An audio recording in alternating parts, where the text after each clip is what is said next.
Les hommes seront-ils restés sereins?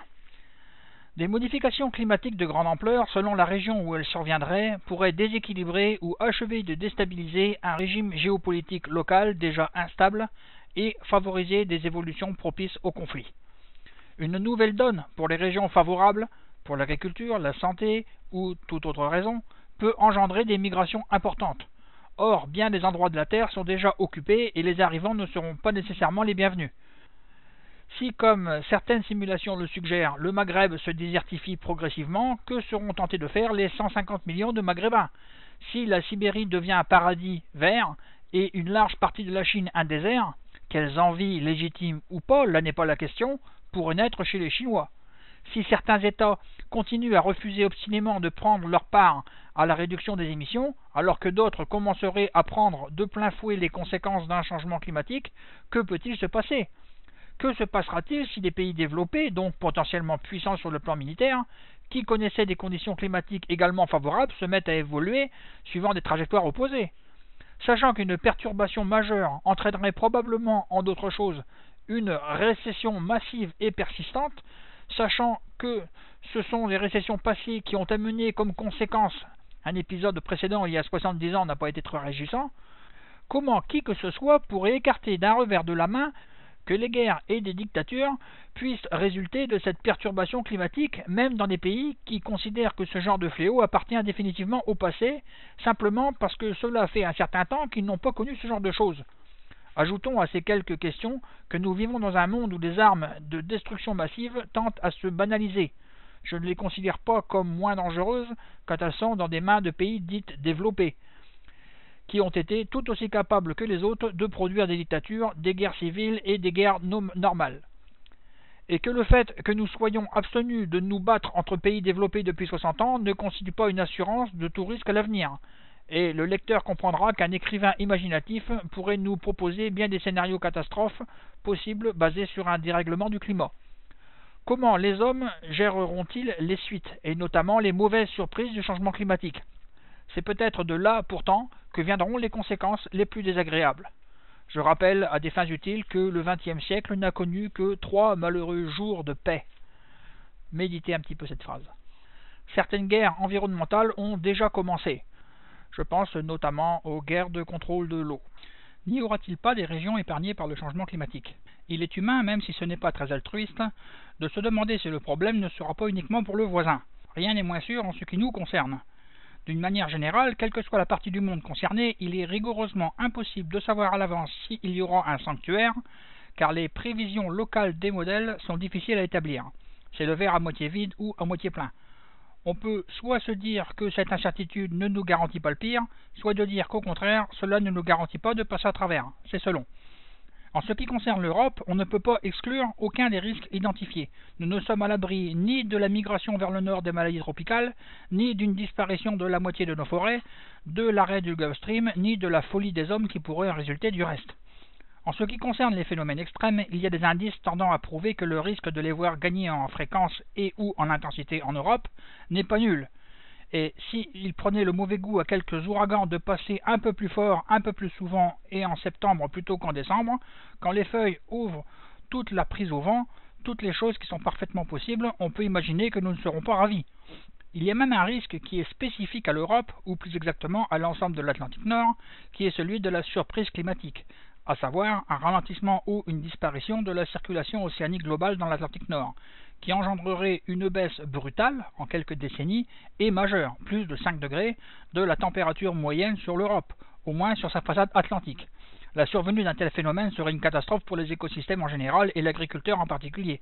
Il n'est donc pas raisonnable de penser que nous ne serons pas concernés, même si la presse indique volontiers que les plus touchés seront les pays en voie de développement. De fait, ce sont eux qui connaissent actuellement le plus de cyclones et autres phénomènes extrêmes, et ce sont eux aussi qui ont un seuil de résistance les plus faibles à une perturbation donnée. Mais il existe bien d'autres risques, et même pour les ouragans, nous n'avons pas de garantie que nous ne serons pas un jour à égalité.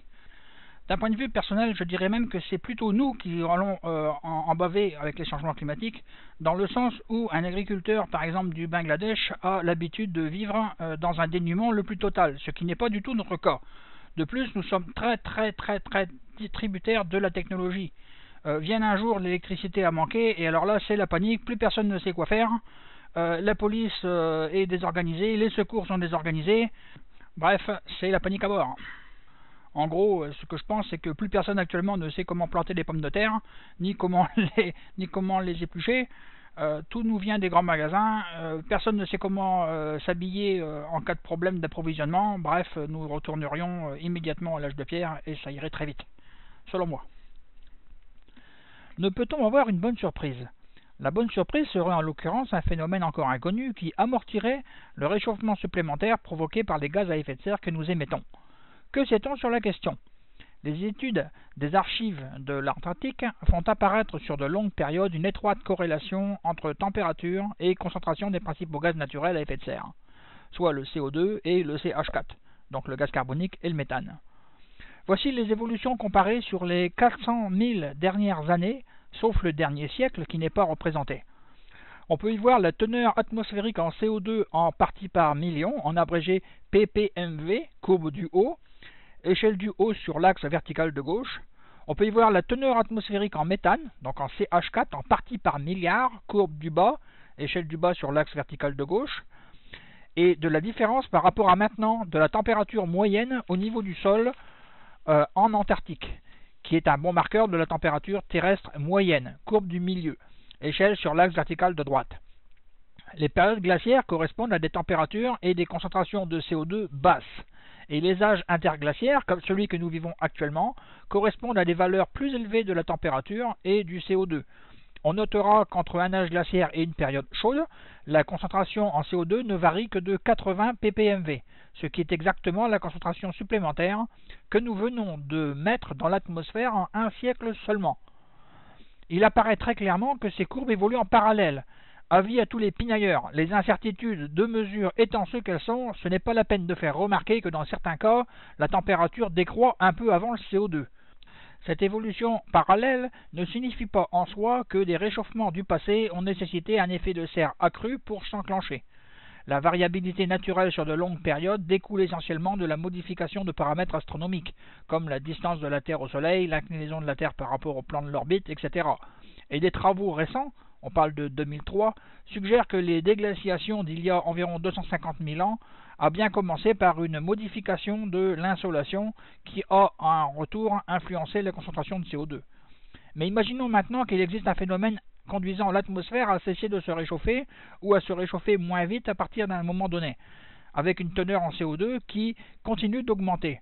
Alors on devrait observer une corrélation entre la courbe du CO2 dans les parties ascendantes et la courbe de température. C'est-à-dire que nous devrions voir au même moment le CO2 monter pendant que la température ferait autre chose, devenir constante, descente ou simplement monter beaucoup plus doucement. Cela n'a manifestement pas été le cas dans le passé. Cette augmentation parallèle de la concentration en gaz carbonique et de la température signifie qu'il est illusoire de compter sur un phénomène encore inconnu et susceptible de diminuer l'amplitude du réchauffement sur la Terre.